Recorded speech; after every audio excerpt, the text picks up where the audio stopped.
Bonjour, c'est Rebecca. Bienvenue dans ce 63e épisode d'Histoire pour les grandes personnes.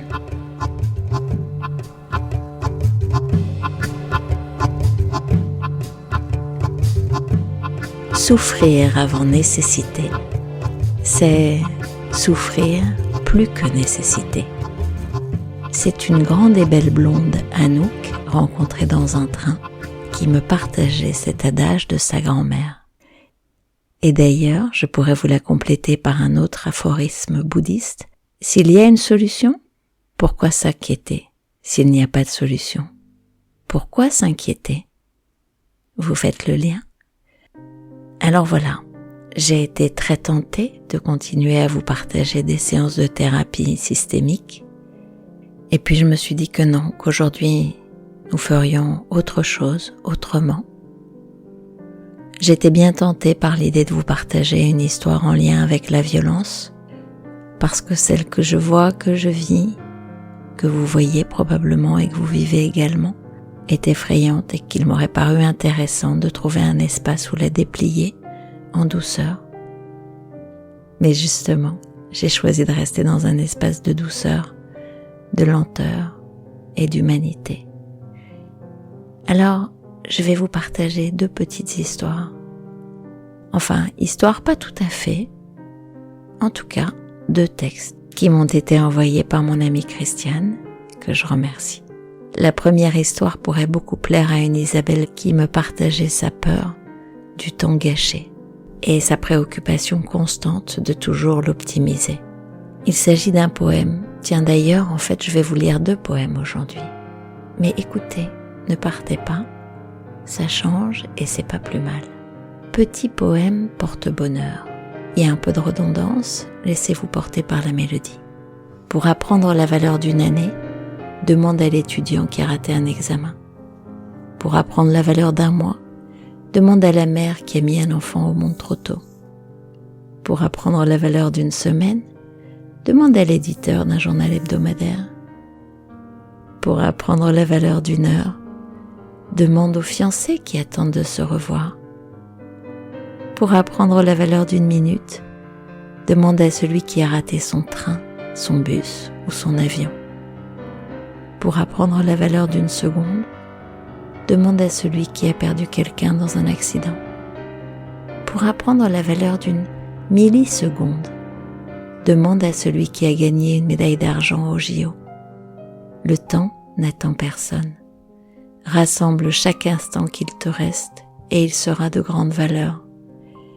Partage-le avec une personne de choix et il deviendra encore plus précieux. Le second texte est une déclaration. Oui, une déclaration aux hommes, à mes fils. Je ne sais pas vous, mes amies femmes et moi-même célébrons très souvent ce qui se passe entre les femmes, parfois cette forme de sororité, de soutien, de lien un peu invisible qui surgit, me semble-t-il, davantage à l'âge où on est adulte. Et finalement, je vis peu d'équivalent au sujet des hommes. Et il me vient, quand je regarde comment le monde avance, comment les femmes prennent leur place, que pour les hommes, pour les jeunes hommes, et même les moins jeunes, cela ne doit pas être si facile. Alors, ce texte-là, il est pour vous, messieurs. Il est pour vous et pour vous dire que vous aussi, par endroits, vous êtes extraordinaire. Si tu peux voir détruit l'ouvrage de ta vie et sans dire un seul mot te mettre à rebâtir, ou perdre en un seul coup le gain de 100 parties, sans un geste et sans un soupir. Si tu peux être amant sans être fou d'amour, si tu peux être fort sans cesser d'être tendre, et te sentant haï sans haïr à ton tour, pourtant lutter et te défendre. Si tu peux supporter d'entendre tes paroles, travesties par des gueux pour exciter des sots, et d'entendre mentir sur toi leur bouche folle, sans mentir toi-même d'un mot. Si tu peux rester digne en étant populaire, si tu peux rester peuple en conseillant les rois, et si tu peux aimer tous tes amis en frères sans qu'aucun d'eux soit tout pour toi, si tu sais méditer, observer et connaître, sans jamais devenir sceptique ou destructeur, rêver sans laisser ton rêve être ton maître, penser sans n'être qu'un penseur, si tu peux être dur sans jamais être en rage, si tu peux être brave et jamais imprudent, si tu peux être bon, si tu sais être sage, sans être moral ni pédant, si tu peux rencontrer triomphe après défaite et recevoir ces deux menteurs d'un même front, si tu peux conserver ton courage et ta tête quand tous les autres les perdront, alors les rois, les dieux, la chance et la victoire seront à tout jamais tes esclaves soumis, et ce qui vaut bien mieux que les rois et la gloire, tu seras un homme, mon fils. Rudyard Kipling. Tu seras un homme, mon fils.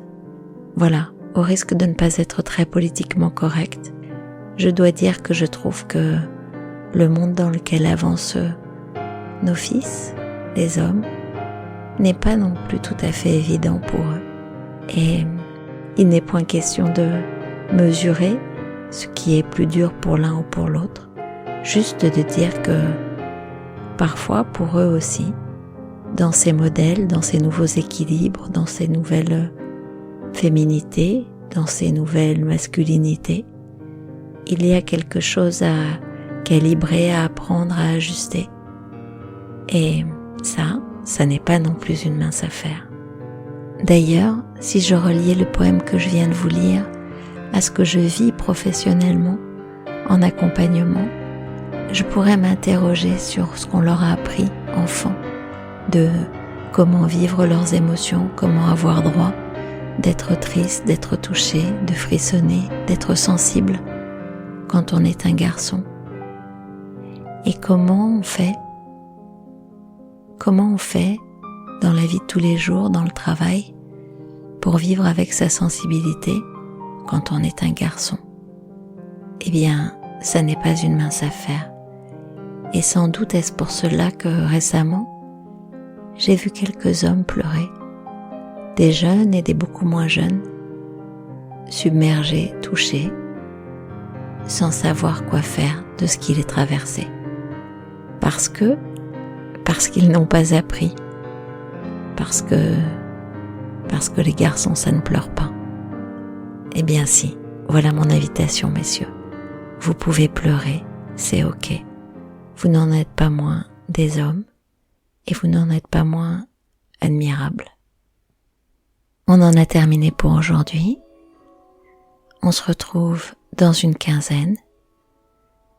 Vous le savez, si vous avez envie de réfléchir, travailler un sujet, qu'il soit professionnel ou personnel, vous pouvez me contacter sur le lien dans le descriptif de cet épisode.